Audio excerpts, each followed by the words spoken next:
Hello दोस्तों, कैसे हो आप लोग। उम्मीद है सब अच्छे होंगे, सब बढ़िया होंगे और आप लोग अपनी जो प्रिपरेशन है वो भी अच्छे तरीके से कर रहे होंगे, ऐसा मैं उम्मीद कर सकता हूँ।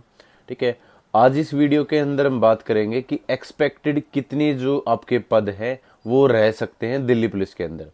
क्योंकि दिल्ली पुलिस के अंदर तरह तरह की वैकेंसी है वो आपको देखने को मिलेगी। आपने वो जो एसएससी का कैलेंडर है वो देख लिया होगा कि सितंबर महीने में आपको दिल्ली पुलिस कांस्टेबल एग्जीक्यूटिव के पद देखने को मिलेंगे और उसी महीने के अंदर आपको ड्राइवर के भी जो पद हैं वो देखने को मिलेंगे। उसके बाद हेड कांस्टेबल की वैकेंसी, जो मिनिस्ट्री की वैकेंसी आती है, जो अच्छी वैकेंसी होती है, और एडब्ल्यू टीपीओ की जो वैकेंसी होती है वो भी आपको देखने को मिलेंगी। तो चार तरह की मेनली जो दिल्ली पुलिस के अंदर वैकेंसी है वो देखने को मिलेगी। उम्मीद कर रहे थे कि एमटीएस की भी वैकेंसी आ जाए, लेकिन अभी फिलहाल उसके अंदर कोई भी उसका जिक्र है नहीं। तो मान सकते हैं कि वो वैकेंसी अगले साल आएंगी, क्योंकि लगभग 950 के आसपास जो पद हैं वो आपको एमटीएस के भी देखने को मिलेंगे अगले साल। इस साल के बारे में बात करें कि आपके जो पद हैं, क्योंकि जो इंतज़ार कर रहे हैं बच्चे वो ये है कि क्या सर हमें ज़्यादा पद देखने को मिलेंगे या अब की बार वैकेंसी कम हो सकती हैं। कि अगर मान लो अगर आपकी वैकेंसी 1800 से 2000 या 2200 के आसपास आई, तो उसके अंदर ऑब्वियस सी बात है कि जो कंपटीशन है वो थोड़ा सा हाई चला जाता है, टफ हो जाता है। क्योंकि एक तो बच्चा फाइट करे 5000 बच्चों के अंदर, 10 अगर आपकी वैकेंसी 7000 है उसके अंदर फाइट करे, एक 2000 वैकेंसी के अंदर फाइट करे, तो ऑब्वियस है कि उसमें जो कंपटीशन है वो बढ़ जाता है हर तरीके से। तो उसमें सीट लेना थोड़ा सा मुश्किल हो जाता है। ठीक है, तो उसी के लिए मैं इस वीडियो के अंदर जिक्र करूंगा, क्योंकि जब भी आपका नोटिफिकेशन आएगा उसी में सारी सारी चीज़ें हैं वो क्लियर हो पाएंगी कि आपकी वैकेंसी है वो कितनी देखने को मिल सकती है। एक फिलहाल एक जो आप लोगों ने देखा होगा, जो स्क्रीन पे भी दिखाई दे रहा है कि न्यूज़पेपर की कटिंग है, इसमें लगभग 8100 के आसपास जो पद हैं, ठीक है, 8000 के आसपास मान के चल सकते हैं कि ये पद रिक्त दिखाए गए, कि ये पद खाली हैं दिल्ली पुलिस के अंदर। और ये पद 2024 तक के आपको दिखा रखे हैं कि 2024 तक के इतने पद हैं वो खाली है। इसमें हर तरह की आपकी वैकेंसी है वो आ जाती है, जो कि आपकी हेड कांस्टेबल के भी पद आ जाते हैं, सब इंस्पेक्टर के भी, एएसआई के भी। ठीक है, अलग अलग आपको हर तरह की वैकेंसी है वो इसके अंदर इंक्लूड हो जाती है। मतलब ये मान के चलो कि ये तो आपका मैक्सिमम नंबर ऑफ आपके जो पद हैं वो हैं कि इतने पद सिर्फ दिल्ली पुलिस के अंदर खाली हैं। तो हम ये मान के चल सकते हैं अगर इसके अकॉर्डिंग चले तो सिर्फ 4000 या 4500 के आसपास ही आपकी वैकेंसी है वो कांस्टेबल की खाली है, जो पद हैं वो खाली हैं। ठीक है, क्योंकि हर बार कुछ ना कुछ अनएक्सपेक्टेड ऐसा हो जाता है जिसकी वजह से जो बच्चे हैं वो रिग्रेट करने लग जाते हैं कि सर इस वजह से मेरा अब की बार सिलेक्शन नहीं हुआ। हो सकता है कि दोबारा से बच्चों का दिल टूटे, क्योंकि कुछ भी अनएक्सपेक्टेड हो सकता है। ठीक है, कि आपको पिछली वैकेंसी के 3-4 वैकेंसी है उनका थोड़ा सा आइडिया दे देता हूँ आप लोगों को। जैसे जो सबसे पहली वैकेंसी आई थी 2018 की, मैं 4 वैकेंसी देख रहा हूँ फिलहाल। ठीक है, 2018 के अंदर क्या था कि नॉर्मलाइजेशन भी नहीं था और नेगेटिव मार्किंग भी नहीं थी। दिल्ली पुलिस की एग्जाम है वो कंडक्ट करवाती थी। उस टाइम मेरे जो एग्जाम के अंदर मार्क्स थे वो थे 75 के आसपास। ठीक है, 74 या 75 के आसपास मेरा जो स्कोर था। लेकिन जो कट ऑफ गई थी वो 77 गई थी यूआर कैटेगरी की। ठीक है, जिसकी वजह से 2 से 3 नंबर की वजह से मैं रह गया था फाइनल जो कट ऑफ है उससे। उसमें क्या हुआ था कि बहुत सारे बच्चे ऐसे भी थे कि जो थोड़े से फ्रॉड तरीके से, ठीक है, एग्ज़ाम में बैठ गए थे और एग्ज़ाम है, ठीक है, और उन्होंने फिजिकल वगैरह भी, क्योंकि इसमें उस टाइम पे प्रॉपर टाइम है वो मिल जाता था कि पता चल जाता तब एग्ज़ाम हो गया। इस तरीके से प्रोसेस है वो चलती थी, कोई भी मेडिकल में बाहर नहीं होता था। उसके बाद एसएससी ने कंडक्ट करवाना स्टार्ट किया, जो आपका एग्ज़ाम हो 2020 के अंदर कंडक्ट करवाया था। और जिस भर्ती में मैं सेलेक्ट भी हुआ था तो उसमें मेरा अच्छा खासा स्कोर था। लेकिन उसमें भी धांधली हुई थी, क्योंकि एसएससी के जैसे अभी आपने लेटेस्ट न्यूज़ देखी होगी, ठीक है, जो सीजीएल का एग्ज़ाम था उसमें आरोप लगाए जा रहे हैं कि स्कैम हुआ है। तो इस तरीके से स्कैम है वो होते हैं, हर बार होते हैं। ठीक है, उसका हम कुछ नहीं कर सकते, हम अपनी जो प्रिपरेशन है उस पर फोकस कर सकते हैं और कुछ एक्स्ट्रा नंबर लेकर आने जरूरी हो जाते हैं। इसी वजह से स्कैम की वजह से हमें 7 से 8 नंबर एक्स्ट्रा लेकर आने जरूरी हो जाते हैं ताकि हमारा सिलेक्शन हो जाए। ठीक है। अगर स्कैम बिल्कुल ही रुक जाए तो आपकी कट ऑफ है वो 6 से 7 नंबर ऑटोमेटिक कम हो जाती है एग्जाम के अंदर, ठीक है। तो उसमें क्या हो गया था कि बच्चों को टाइम तो मिल गया था रनिंग के अंदर, ठीक है, क्योंकि कोरोना की वजह से टाइम है जो फिजिकल का टाइम है वो बढ़ गया था, लेकिन उस टाइम पे बच्चों को आंधी चल रही थी उसमें भगा दौड़ा दिया गया, ठीक है, बारिश आ रही थी उसमें भी दौड़ा दिया गया। तो इस तरीके से जो सर्कमस्टांसेस ऐसे बन गए थे कि बच्चों से फिजिकल नहीं हो पा रहा था, ठीक है। एक तो जो आपका जो स्कोर है वो तो था ही, लेकिन और अनदर जो फिजिकल के अंदर बहुत सारे बच्चे हैं वो बाहर हो गए थे। मेडिकल कोरोना की वजह से होम डिस्ट्रिक्ट दे दिया था कि आप अपने अपने होम डिस्ट्रिक्ट के अंदर जो अपना मेडिकल है वो करवा के लेके आ सकते हो, ठीक है। ये अच्छी न्यूज़ थी। तो सभी बच्चों ने जिनका थोड़ी बहुत भी प्रॉब्लम थी वो भी सिलेक्ट हो गए थे। तो कोई भी मेडिकल के अंदर मेरे को नहीं लगता कोई भी उस टाइम पर बाहर हुआ था, और मेडिकल की वजह से दोबारा से लिस्ट नहीं लगी थी, ठीक है। उसके बाद जो आपने लेटेस्ट जो पिछली वैकेंसी है वो देखी होगी, ठीक है। उसमें क्या हुआ था अनएक्सपेक्टेड कि वैकेंसी भी जल्दी आपको देखने को मिली, रिटन एग्जाम जल्दी होने के बाद बच्चों को एक्सपेक्टेड था ही नहीं कि आपका इतना जल्दी फिजिकल है वो देखने को मिल सकता है, ठीक है। जिसकी वजह से बच्चों ने फिजिकल की प्रिपरेशन की ही नहीं थी।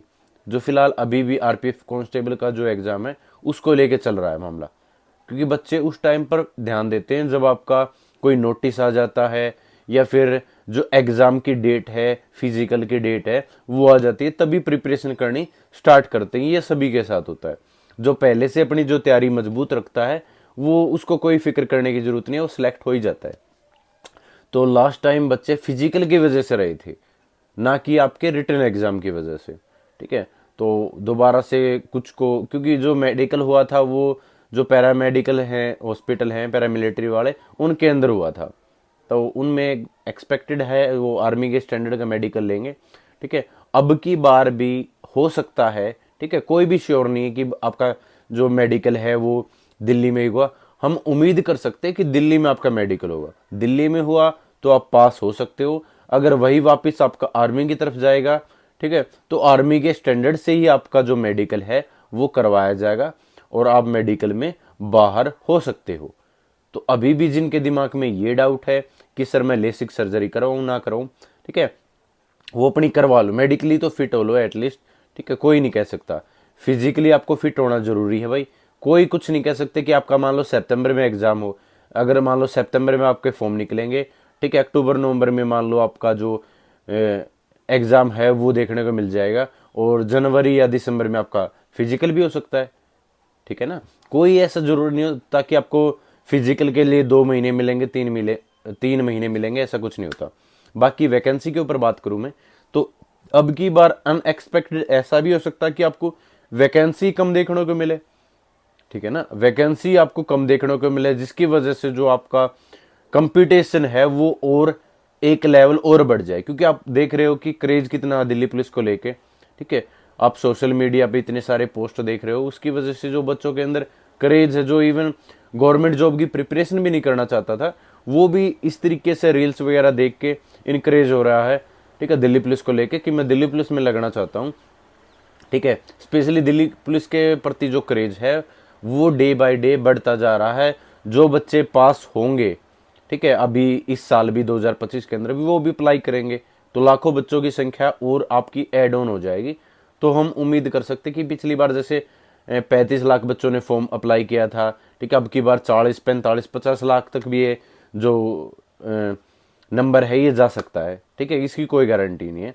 तो करना क्या होता है कि चाहे आपकी वैकेंसी 1,000 आए, 2,000 आए, 2,500 आए, कुछ भी हो सकता है भाई, ठीक है। मैं ये नहीं कह रहा कि आपकी वैकेंसी कम ही आएगी, ठीक है, ज्यादा आने की उम्मीद कम ही है, क्योंकि जो इंटरवल है ना आपका वो कम हो गया है। पहले अगर मान लो अगर यही इंटरवल 3 साल बाद अगर वैकेंसी आती, 4 साल बाद वैकेंसी आती, तो हम उम्मीद कर सकते कि वैकेंसी आपकी ज्यादा आएंगी। आपकी वैकेंसी है वो कम देखने को मिल सकती है, ठीक है। नंबर किसी को नहीं पता भाई कितनी कम देखने को मिल सकती है। हाँ, ये हो सकता है कि 3500 आ जाए, 3800 आ जाए, ठीक है, मतलब 5,000 के लमसम हो सकता है, मैक्सिमम 5,000 के लमसम हो सकती है। बाकी मिनिमम का कोई आइडिया नहीं है भाई कितनी आपकी वैकेंसी है, वो जा सकती है। एचसीएम की वैकेंसी आपकी 350, 400 इतनी वैकेंसी आपको देखने को मिलती है। सेम नंबर ऑफ एडब्ल्यू टीपीओ की आपकी वैकेंसी है वो रहती है। दूसरी बात करें कि ड्राइवर की वैकेंसी वो 800 से 1200 के बीच में रह सकती है, ठीक है, क्योंकि 12 साल बाद आई थी तब आपकी 1400 वैकेंसी आई थी। अब की बार ये है कि आपकी वैकेंसी जल्दी आ रही है, तो ये भी हो सकता है कि 600 वैकेंसी आ जाए, ठीक है, 700 वैकेंसी ये देखने को मिल जाए। तो मेरा कहने का मतलब ये है कि आप अपनी जो प्रिपरेशन है वो दोनों तरह की, फिजिकल की भी और आप रिटन एग्जाम की भी अभी से स्टार्ट कर दो, ठीक है। बाकी आप एग्जाम है वो देने लग जाओ, एसएससी का कोई भी एग्जाम हो आप फॉर्म अप्लाई कर दो, आप आसपास आपका सेंटर है वो आ जाएगा, और आप एग्जाम तो एटलीस्ट देने जाओ। उससे क्या फायदा होगा कि आपको आइडिया हो जाएगा, ठीक है। एक तो आप एग्जाम सेंटर के अंदर बैठोगे, आपको एक्सपीरियंस हो जाएगा, आप पैनिक नहीं होगे, आपको टाइम मैनेजमेंट का पता चल जाएगा, क्वेश्चन किस तरीके से पूछे जा रहे हैं उस चीज का आपको आइडिया हो जाएगा, ठीक है। देखो मेरा मानना ये है कि आप हर एग्जाम की तरफ जाओ, चाहे वो एसएससी के अंदर आपका सीपीओ का एग्जाम हो, सीजीएल का एग्जाम हो, हेड कांस्टेबल की आपकी वैकेंसी हो, एडब्ल्यू की वैकेंसी हो, इवन ड्राइवर की भी वैकेंसी, अगर आप एलिजिबल हो उस चीज़ के लिए, ड्राइविंग लाइसेंस है अगर आपके पास हैवी वाला, तो आप उसकी तरफ भी जा सकते हो, ठीक है। क्योंकि कंपटीशन इतना ज़्यादा बढ़ चुका है आज के टाइम पर, आपको जो भी जॉब मिल जाए, गवर्नमेंट जॉब मिल जाए, वही बेस्ट है, ठीक है। क्योंकि यार अगर एक जॉब के पीछे पड़ोगे, क्योंकि लास्ट टाइम भी आपने देखा होगा कि आपने पढ़ाई बिल्कुल ईमानदारी से की थी, अच्छे तरीके से की थी, लेकिन फिर भी आप सिलेक्ट नहीं हो पाए। तो ये चीज़ें हमारे हाथ में नहीं होती, हमारे हाथ में सिर्फ प्रिपरेशन करना होता है, अपनी जो ईमानदारी से तैयारी करनी होती है, ठीक है। तो ईमानदारी से अगर आप प्रिपरेशन कर रहे हो तो आप और भी एग्ज़ाम देखो, आपका कोई स्टेट का एग्ज़ाम हो, ठीक है, या फिर आरपीएफ का जो एग्ज़ाम अभी जो मार्च से उनका एग्ज़ाम है स्टार्ट हो रहा है, तो आप उसकी तरफ भी जा सकते हो जिन्होंने भी फॉर्म अप्लाई किया है। आज के टाइम पर कोई भी गवर्नमेंट जॉब मिल जाए, क्योंकि गवर्नमेंट जॉब की प्रिपरेशन वही करता है जिनको ज़रूरत है, ठीक है। मिडिल क्लास वाले ही ज़्यादातर गवर्नमेंट जॉब की प्रिपरेशन करते हैं, ठीक है। तो मिडिल जो क्लास होती है उसको कोई भी जॉब मिल जाए वही बेस्ट है। एक जॉब के पीछे भागोगे उसमें सिलेक्शन नहीं होगा, ठीक है। उससे क्या होगा कि जो आपके पेरेंट्स उम्मीद लगाए बैठे थे, ठीक है, वो उम्मीद छोड़ देंगे, ठीक है। उनकी उम्मीद पे पानी फेर रहे हो अगर आप एक ही एग्जाम की प्रिपरेशन कर रहे हो, ठीक है। हो जाता है, अच्छी बात है दिल्ली पुलिस के अंदर, लेकिन अगर नहीं हो पाता तो आपके पास सेकंड ऑप्शन होना चाहिए कि मेरा इसमें नहीं हुआ तो इसमें तो हो गया, ठीक है। वो भाग्य ही बात है आपकी, आप अपनी जो ईमानदारी से प्रिपरेशन है वो जारी रखो, आपका सिलेक्शन भी होगा, कहीं ना कहीं तो जरूर होगा, ठीक है, इस बात की श्योरिटी है, ठीक है। बाकी ड्राइविंग लाइसेंस बनवा लो अभी से, जो सर्टिफिकेट आपके कास्ट सर्टिफिकेट वगैरह वो सारे सारे रेडी रखो, क्योंकि कुछ नहीं पता होता क्या हो जाता है कि अभी बनना बंद हो रहा है, 1 महीने से ये चीज़ें हो रही है, वो चीज़ें, कुछ भी सिचुएशन हो सकती है, ठीक है। प्रिपरेशन के साथ साथ अपने जो फिजिकल स्टैंडर्ड है उस पर ध्यान दो, ठीक है। उनके साथ साथ अपने जो डॉक्यूमेंट है वो रेडी रखो, मेडिकली फिट हो जाओ, ठीक है। ये चीज़ें अपनी तैयार रखो एटलीस्ट, क्योंकि ऐसा नहीं होता कि फॉर्म निकले तब हम प्रिपरेशन स्टार्ट करेंगे और 1 महीने बाद आपका एग्ज़ाम होगा तब हम दिन रात मेहनत करेंगे, किसी का कोर्स खरीद लेंगे, कुछ भी कर लेंगे, ऐसा सिलेक्शन नहीं होता। एक प्रॉपर एक चैनल होता है, एक प्रोसेस होती है, उसको फॉलो करना पड़ता है, तभी आपका सिलेक्शन होता है, ठीक है। कहीं पे भी अगर मान लो एक सिंगल स्टेप के अंदर भी बाहर हो गए, मान लो छोटी सी बात है, सिर्फ आपसे लॉन्ग जंप ही नहीं हुआ, आपका फिजिकल, मान लो आपकी रनिंग है वो 5:40 में कर देते हो, स्कोर आपका 85 आ गया, ठीक है, छोटा सा एग्जांपल दे रहा हूँ, और आपसे लॉन्ग जंप ही नहीं हुआ, तो सारी सारी चीज़ें वेस्ट, पानी फिर जाएगा उन चीज़ों पे। आप बाहर हो, चाहे कुछ भी हो, आपका स्कोर चाहे 100 भी हो, बाहर हो तो बाहर ही हो। आपके पास ड्राइविंग लाइसेंस नहीं है, छोटी सी गलती है, ड्राइविंग लाइसेंस नहीं है, कार और बाइक दोनों इंक्लूड करते, मान लो उन्होंने मना कर दिया कि इसमें तो सिर्फ बाइक है, कार नहीं है, आप फिजिकल नहीं दे पाओगे, आप आगे जो अगले जो स्टेप है उनके अंदर नहीं बढ़ पाओगे, वहीं पे रिजेक्ट कर दिया आपको, तो कितना पछताना पड़ेगा। आप ये सोच के देखो ना कि एक छोटी सी गलती की वजह से, जिस पे आपने ध्यान नहीं दिया, उसकी वजह से आप बाहर हो गए। वीडियो के अंदर हम 20 बार बोलते हैं कि ये बनवा लो वो बनवा लो, इवन जब आपका फिजिकल आएगा तब भी बहुत सारे बच्चों के पास ये जरूरी डॉक्यूमेंट नहीं होंगे, मेरे से लिखवा के ले लो, क्योंकि वो ध्यान ही नहीं देते, इस तरीके की वीडियो देखते ही नहीं, क्योंकि वो सिर्फ वीडियो देखते हैं जहां पर उनको नॉलेज मिलती। तो ये नॉलेज भी तो जरूरी है भाई, आपकी पढ़ाई के साथ साथ ये नॉलेज भी आपकी जरूरी है।